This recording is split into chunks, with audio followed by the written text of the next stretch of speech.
So I just got back from lead lab this morning, and the only reason I had to go to this lead lab was because I'm going to the FTX this weekend.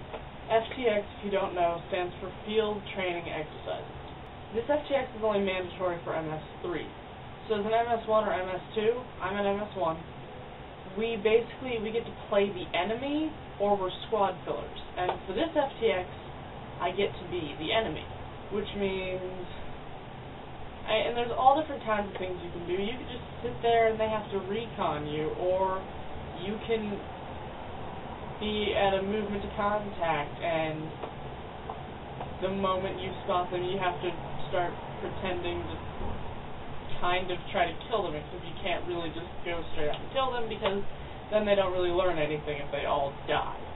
But anyways, I was briefed about the lane that I would be on, and this lane, basically, we are kind of a movement to contact, but we are a defense point for a communications site. It's basically a little fake radio tower, and the MS4 in charge just said we're setting up sandbags and logs, and for cover. And we're setting up a little fake shooting range, and there's going to be almost 10 of us on the Op4, that's opposing forces, side of this lane. So we can't all actively shoot back when the MS3s and their squads come up and try to attack us, because the military has a 3-to-1 rule. If they don't outnumber you 3-to-1, they're not going to attack. So we're going to alternate doing either just playing, dying in a few seconds, like, poof, you shot me, I'm dead, or when they start attacking, like, half of us run off into the woods, and then if they do something stupid, we can still mount a counterattack, like if they're taking too long.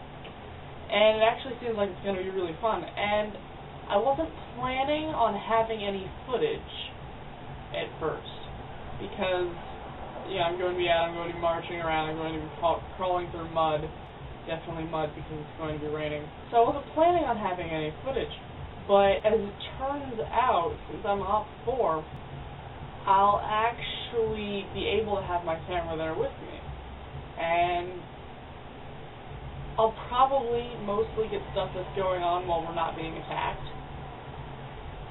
But I'm going to take my camera, I'm going to see what I can get, and if I do get some stuff, it should be pretty good.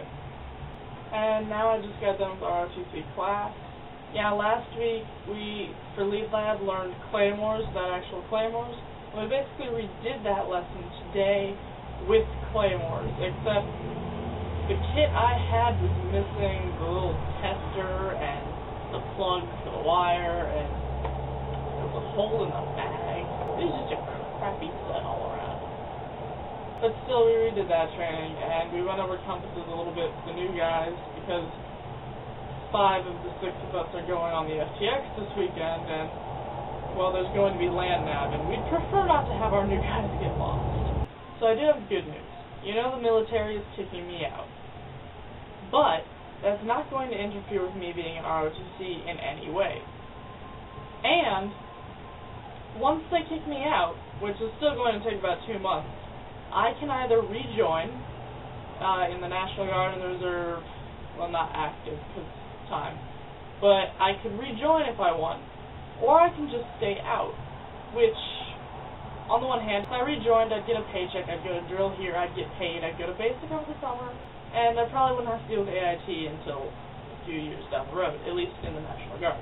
If I stay out, I don't have to worry anymore about what's going on the military side of things. And I'd have a lot more free time, just time to be me. It'd just take a lot of the stress out of it.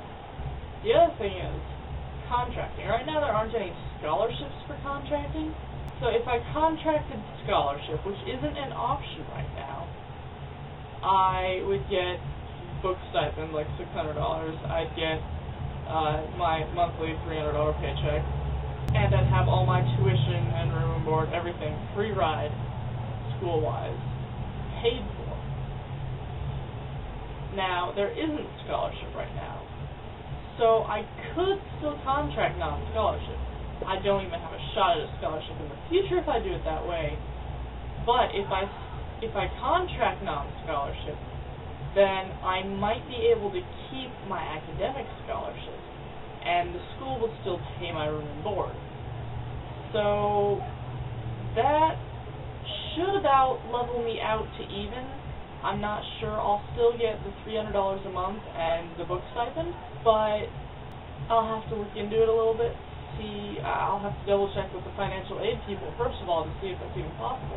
And if that is, then it really simplifies things.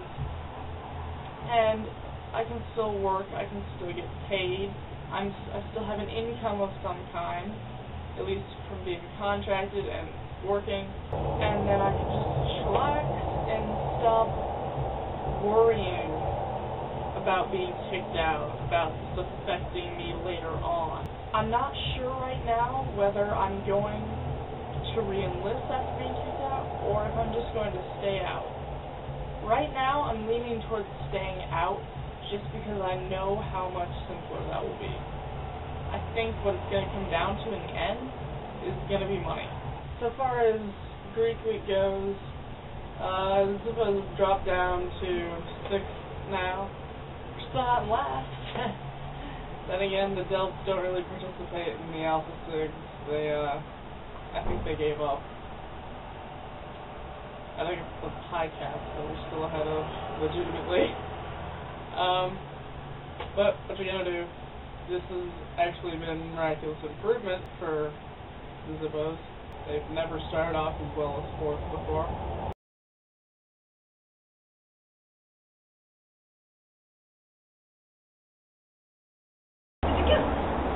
Bestowed amazing powers by the Master Fairy Ninja! I don't remember what I was going to say.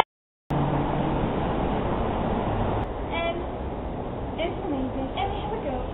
Didn't say I was sent here, not sent here. And I decided to come. Okay, I got it by being mischievous.